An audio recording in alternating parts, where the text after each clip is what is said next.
Hvala lepa. Če želimo razumeti, kaj se je dogajalo v Jasenovcu, se moramo podobno kot v primeru Dachau in drugih taborišč podobnega tipa v Nemčiji in drugje, spomniti najprej formalizacije antisemitizma in drugih oblik rasizma. Prvi legalni ukaz za obrambo ljudi in države, ki spominja na Nürnberške zakone, je bil v neodvisni državi Hrvaški sprejet že 17. aprila 1941, kar je samo 11 dni potem po napadu na Jugoslavijo. Ukaz je pomemben, ker odreja smrtno kazen za prekršek nad častjo in življenjskimi interesi hrvaškega naroda ter ogrožanjem obstoja neodvisne države Hrvaške. To je bil naslov.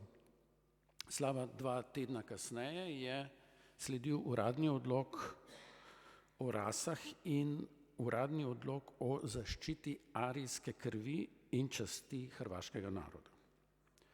Zadnji formalni akt, ki je omogočil zločine v sistemu 5 taborišč, ki nosijo ime Jasenovac, pa je bil sprejet junija, in sicer odlok o oblikovanju in odločitvi rasno-političnega odbora.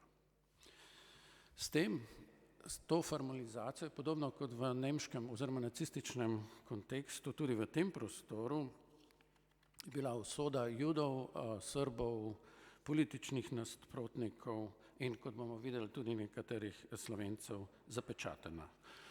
Nastalo je največje uničevalno koncentracijsko taborišče v jugovzhodni Evropi, v katerem je bilo po različnih ocenah ubitih med 80 in 400 tisoč ljudi, med njimi tudi 20 tisoč otrok.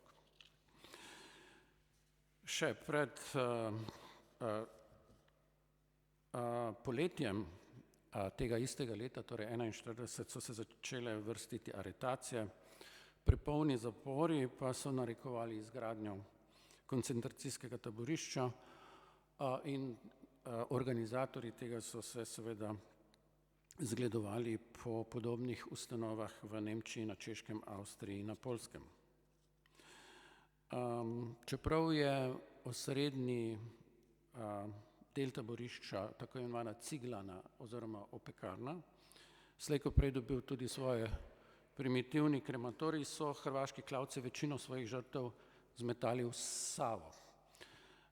Poimenovanje storilcev s klavci ni naključno, saj so ti kar precej svojega dela opravili ročno, zelo pogosto s posebnim nožem, ki so ga ljubeče poimenovali srbosjek.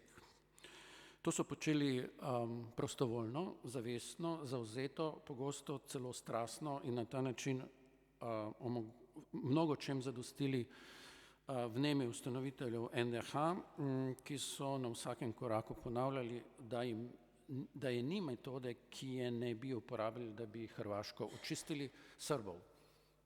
Seveda osrednji interes je bil vse na začetku v to smer. Citirano je takratni minister za zakonodajo Milovan Žanić izjavil že prve dni junija, 8 mesecev kasneje pa ga je znani kasneje obsojeni vojni zločinec Andrija Artuković v enem od svojih govorov dopolnil s pojasnilom, da bodo Hrvati opravili tudi z Judi in to bistveno bolj učinkovito kot nacisti. Na ta način bo tako Artuković Hrvaška iztrebila vse pohlepne in strupene zajedavce. V Jasenovcu in pripadajočih prizoriščih, torej tudi v Stari Gradiški, je, kot rečeno, umrlo ogromno ljudi, med njimi tudi 283 Slovencev. Med njimi tudi 7 slovenskih duhovnikov, ki so službovali v Međimurju in se v Jasenovcu znašli samo zato, ker niso brali zahvalne maše ob ustanovitvi NDH. Točne okoliščine njihove smrti niso znane, a dejstvo, da so bili ubiti in da je bil z njihovo usodo seznanjen tudi zagrebški nadškof Stepinac, ostaja. 80 let kasneje jim je Branko Šumen namenil eno od 6 zgodb v tej knjižici in jih na ta način znova oživel.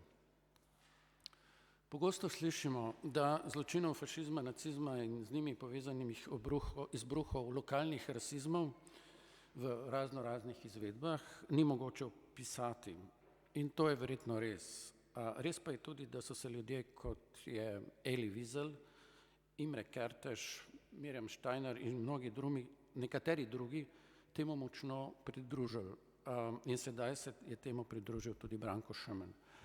Naj za konec povem, da je predstavitev prehitevala, zaradi tega, ker smo avtorja Branka Šemna lahko dobili v Ljubljano nekoliko prej in smo prvo predstavitev organizirali v dvorani 4 letnih časov, prej se je reklo Mala dvorana, in to je verjetno vzrok, da je knjiga že močno odmevala v medijih, med drugim v Večeru, na radiju Slovenija in verjetno še kje, in upam, da bo tako tudi naprej.